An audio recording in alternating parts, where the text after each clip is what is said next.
สบายดีพ่อแม่พี่น้องเต็มหมดแล้วบ้านนี้มื้อนี้ก็มาเยี่ยมเบิ่งเฮือนเนาะก็ได้ว่านำขึ้นหลายพอสมควรยังขึ้นอยู่ติ๊กๆนะนี่ท่วมเต็มหมดแล้วทุกคน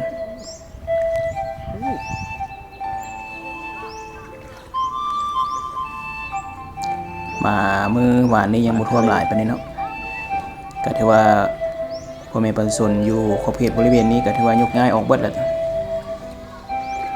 ก็มีแต่ผู้ยังเฝ้าเครื่องเฝ้าของอยู่ในเฮือนเนาะบางเฮือนก็ยังมีคนอยู่เพราะว่าแต่ว่าก็ต้องได้ขนเครื่องขนของออกจำนวนหนึงเนาะเพราะว่าเป็นเครื่องจำเป็นที่ว่า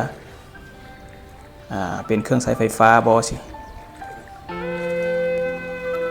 อันนี้ก็ถือว่าเป็นหน้าเฮือนของค่อยเองเนาะตอนนี้เนาะขึ้นฮอดพุ่นแล้วแหละนี่อันนี้ก็ถือว่าหน้าเฮือนค่อยก็ขึ้นฮอดคันใดคันที่2แล้วเนาะใกล้สิท่วมแล้วคันใดคันที่2ก็ได้มือใดมันสิลงเนาะบัดนี้เอาติดตามตอนต่อไปจะขึ้นฮอตเซ่นะปานทะเล